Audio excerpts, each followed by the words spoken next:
igreja tentava até destruir a Bíblia. Proibia-se a Bíblia para as pessoas.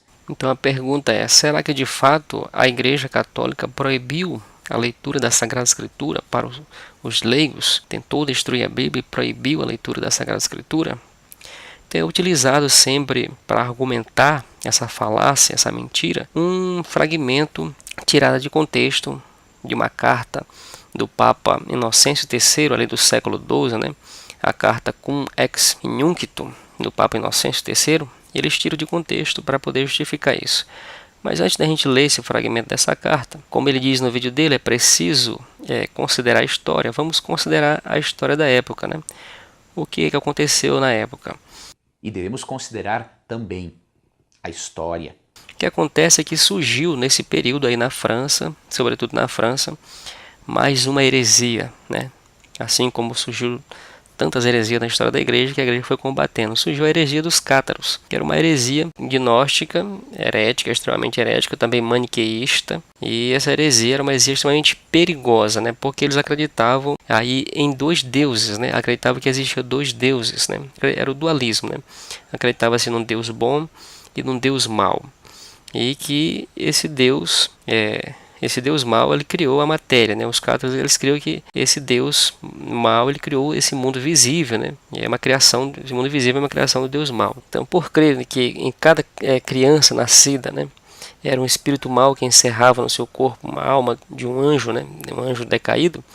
Então, os cátaros eles eram extremamente contrários à maternidade, né? Então, eles perseguiam as mulheres grávidas, matavam as mulheres grávidas, muitas das vezes apunhaladas, matavam as mulheres grávidas, porque era acreditar que cada mulher grávida estava possuída, né? Possuída por um demônio, né? Por gerar a matéria, que seria ruim, seria má, a matéria para eles era má, e seria a fonte de todo o mal. Então, por causa disso, eles matavam essas mulheres, causando aí um crime gravíssimo, e quando esses crimes eram descobertos, causava uma grande comoção popular. Muitas das vezes eles eram mortos também pela população, linchados pela própria população. Para você ver como é que essa doutrina cátara não se encaixa no cristianismo, totalmente contrário, né? Quem defende os cátaros, eles eram extremamente perigosos. Eles traduziam as suas versões da Bíblia para o vernáculo, para o francês, adaptando assim a Sagrada Escritura às suas heresias, né?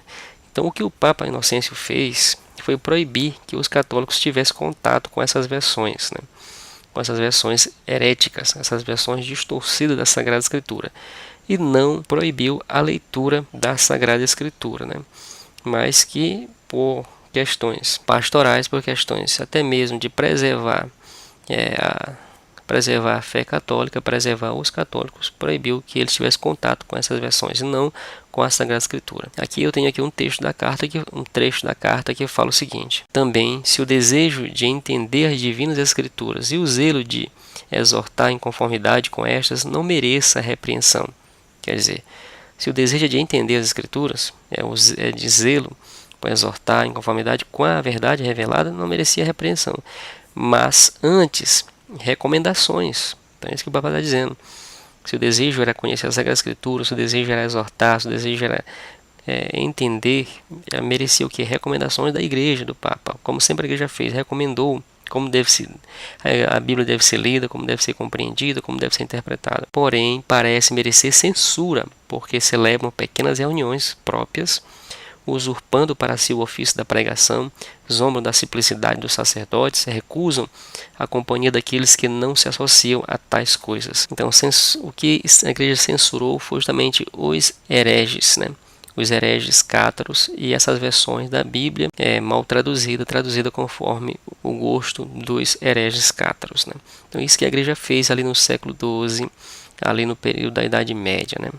O que vai acontecer também depois com o Concílio de Trento. A igreja vai também exortar. Então, a igreja, todas as vezes que a igreja exorta sobre a Sagrada Escritura, sobre a leitura inadequada da Sagrada Escritura, não é proibindo a Sagrada Escritura, mas sim exortando dessas versões mal traduzidas, essas versões dos hereges. E devemos considerar também a a história. Mas para ficar melhor e, né, para nós considerarmos a história como de fato é bom lembrar a situação histórica, né? Considerar a história, como você diz aí no seu vídeo, né?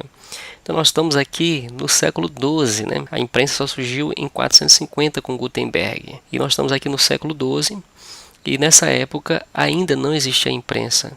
Então a Sagrada Escritura era manuscrita, né?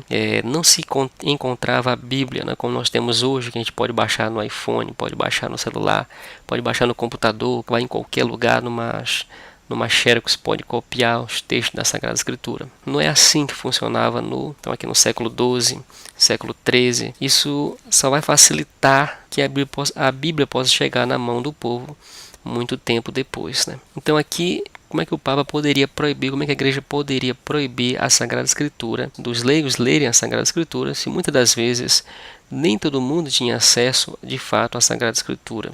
Não era por uma questão que a igreja queria esconder a verdade, como se cria esses mitos na cabeça dos protestantes que não levam em consideração a história, né?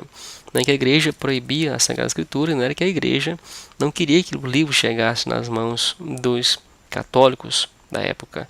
A questão era uma questão da situação da época, né? A arte de escrever era extremamente rara, o índice de analfabetismo era extremamente grande, nem todo mundo sabia ler, nem todo mundo sabia escrever, e se adquirir uma Sagrada Escritura, se adquirir as cópias dos livros sagrados, era algo extremamente caríssimo, né? Levava aí anos para se escrever um volume da Sagrada Escritura, né? De fato, muitos cristãos, muitos católicos não tinham acesso à Sagrada Escritura, ao livro, né? Ao livro porque era uma situação própria da época e não imposta pela igreja, né? Então, a partir de 1450 surgiu então a imprensa. E para você ter uma ideia, era uma tecnologia tão atrasada ainda que só em 1455, 5 anos depois, que foi impresso o primeiro livro. Esse livro é a Bíblia, né? Isso demorou 5 anos. Então, não foi assim fácil colocar a Sagrada Escritura na mão do povo. Mas o que a igreja de fato proibia, como já citamos, não era a Sagrada Escritura, mas sim essas versões mal traduzidas pelos hereges. Pois então, antes da imprensa, não se poderia carregar a Bíblia debaixo do braço aí, como se faz hoje, né? Então, antes da imprensa, a Bíblia era uma imensidão de livros, né? Uma emaranhada de cópias, né? De manuscritos que não se poderia carregar para todos os lados, né? Nem todo mundo tinha como ter uma Bíblia em casa, né? Então, muitos acusam também o Concílio de Trento, né? De proibir a Sagrada Escritura, mas de fato isso não acontece. O que acontece no Concílio de Trento é um concílio pós-reforma protestante, é um concílio de reafirmação dos nossos dogmas, dos nossos credos, da nossa fé católica. O concílio vai contra, então, o livre exame da Sagrada Escritura. E aqui o texto diz o seguinte: além disso, para refrear certos talentos petulantes, estabelece que ninguém, confiando no seu próprio juízo, ouse interpretar a Sagrada Escritura nas matérias de fé e de moral, que pertencem ao edifício da doutrina cristã, distorcendo a Sagrada Escritura segundo o seu próprio modo de pensar, contrário ao sentido que a Santa Mãe Igreja, a qual compete julgar do verdadeiro sentido e da interpretação da Sagrada Escritura, sustentou e sustenta. Então, aqui o concílio reafirma essa verdade da fé, que a igreja ela é autêntica, né? Intérprete das Sagradas Escrituras, e de fato isso é coerência, né, com a história, né? A igreja que recebe do próprio Cristo essa autoridade das chaves de ligar e desligar, e pela sucessão apostólica, pela tradição, pelo que a Sagrada Escritura é, que é a expressão da fé da igreja, né? Aquilo que a igreja viveu. Então a igreja é, claro que sim, a autêntica intérprete da Sagrada Escritura. E falar o contrário seria uma distorção da própria verdade, né?